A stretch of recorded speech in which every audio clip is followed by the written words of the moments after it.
নামাজ তো পড়েই না, রোজা তো করেই না, আরো মানুষের পড়ার জন্য নিষেধ করে থাকে। অগলে যেখানে পাইবেন পিড়ায় আলটিমেটলি মাজারে হাত দেওয়া এত বড় সাহস আমি মনে করি অনেকেরই নাই। আবার কেউ আছে, যেমন শাহপরাণ বাবা একটা কবুতর খেয়েছিল। শাহজালাল বাবা বলছিল আমার কবুতর খাইলা কেন? বলে মামা একটা কবুতর খাইছি, পাখা ঝাড়া দিছে, হাজার হাজার কবুতর হয়ে উড়ে গেছে। অলির দরবারে হাত দিচ্ছে।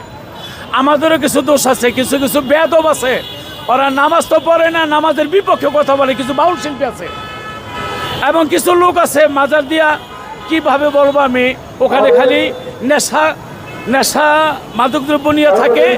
কিছু কিছু লোকের চোখে পড়ছি আমরা। আবার অনেক অলি অলির দরবার যারা আল্লাহর জীবন্ত অলি, সেই অলির মাজারও ভেঙে ফেলছে। তাই আমি বলবো যারা মাজার ভাঙতেছেন, আপনাদের সালাম শ্রদ্ধা দিয়ে আমি বলছি আপনারা এই কাজটা করেন না।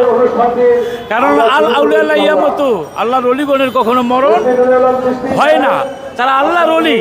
আর আমরা যারা বাউল এবং অনেকে মাজার পন্থী আছি, তারা মাজারের নামে অনেকে সমাজের দৃষ্টিকটু কাজগুলি করে থাকে।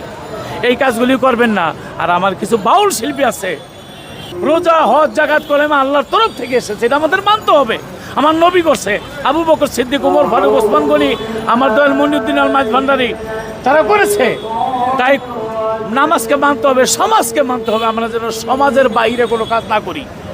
যারা অন্যায় করে তারা যেন শাস্তি পায়, আর যারা অন্যায় করে না তারা যেন এই শাস্তিটা তাদের কপালের মধ্যে যেন না আসে।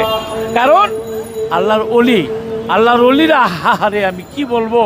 আল্লাহ বলেছে কেউ যদি আল্লাহর অলির সাথে যুদ্ধ করে, তারা যেন আল্লাহর সাথে যুদ্ধ করে। আল্লাহর সাথে যুদ্ধ করে কেউ পারবে না। মাজার নাই আবু জেহেলের, মাজার নাই এজিদের, মাজার নাই শয়তানের, মাজার নাই নমরুদের, মাজার নাই ফেরাউনের। মাজার আছে কার? মাজার রওজা আছে আমার নবী, আবু বকর সিদ্দিক, ওমর ফারুক, ওসমান গনি, মাওলা আলী, তাদের মাজার আছে। বড় বীরের মাজার আছে, খাজা বাবার মাজার আছে, যিনি ৯৬ লক্ষ লোককে কলেমা পড়ে মুসলমান করেছে। আমার দয়াল মঈনুদ্দিন আল মাইজ ভান্ডারী, বাবাজান কেবলা, হজরত কেবলা, তাদের মাজার আছে। আমার মাইজ ভান্ডার শরীফ ডজনে ডজনে মাওলানা মুফতি প্রতি বছর বাইরে হইতেছে এবং তারা ৫ ওয়াক্ত নামাজি। কিছু কিছু ভণ্ডরা তারা এটার বিপক্ষে চইলা সমাজকে কুলুষিত করছে। কিছু কিছু বেয়াদব বাউল, ওরা লম্বা লম্বা কথা কয়। এই বেয়াদব গিলি স্টেজের মধ্যে গিয়ে বাজে কথা বলে এবং দর্শককে বাজে কথা শোনায়। ওদের বিচার করা উচিত।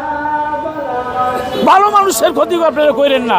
আল্লাহর অলিয়া উলিয়ার বিপক্ষে আপনারা যায় না, ধ্বংস হয়ে যাবেন। আমি বলে দিলাম, অলিয়া উলিয়ার বিপক্ষে গেলে ধ্বংস হবেন। আর ওই খারাপ বেয়াদব গিলির শাস্তি দিলে সওয়াব পাইবেন।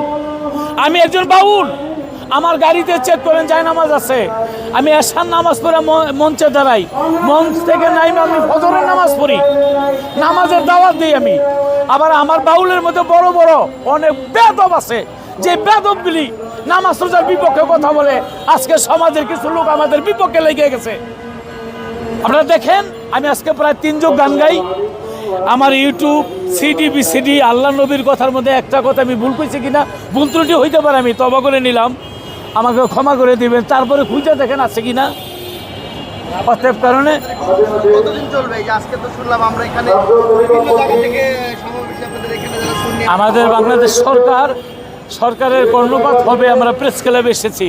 যদি কর্ণপাত না হয়, একটা সময় আমরা এই মাঠ থেকে উঠবো না যতদিন পর্যন্ত আমাদের দাবি আমাদের দাবি অনেক ছোট। আমাদের দাবিটা একদম ছোট। আমরা রাজপথ চাই না, গদি চাই না, দেশ চাই না। আমাদের দাবি রইল অলির দরবারের মধ্যে যেন কেউ অন্যায়ভাবে আপনারা ভাঙচুর করতে আসবেন না। আমাদের দাবি রইল আমরা গান গেয়ে বাঁচতে চাই। আমাদের গানে যেন অনুমতি দেওয়া হয়। আমাদের গানের যেন বিপক্ষে যারা আছেন তাদেরকে অনুরোধ করব, আপনারা আসেন, দেখেন আমরা গানে কি বলি। আর যারা দোষী তাদেরকে বয়কট করে লিস্ট করেন আপনারা। 11 তারিখে গোলাপ শাহ মাজার ভাঙার জন্য একটি পক্ষ কিন্তু বার্তা দিয়েছে, এটা নিয়ে কি দিবেন? 11 তারিখে গোলাপ শাহ বাবার মাজার, আল্লাহর অলির মাজার যদি ভাঙতে আসে, আমার বাউল এবং তরিকার যত লোকজন আসে, আমরা সবাই আল্লাহর অলির পক্ষে দাঁড়াবো। আল্লাহ তার পক্ষে দাঁড়াবে। আল্লাহ যেই অলির পক্ষে দাঁড়ায় তার মাজার ভাঙার ক্ষমতা পৃথিবীর কারণে। তাই আমি সাংবাদিক ভাই বন্ধু যারা আছেন সবার প্রতি সালাম রাখি, সর্বশ্রেণীর লোককে সালাম জানাই। আল্লাহর অলির সাথে বেয়াদবি কেউ করবেন না। তবে জায়গায় মোহাম্মতের বাজারে বেয়াদবি করো না কেউ, অলি আউলিয়ার দরবারে। আসসালামু আলাইকুম।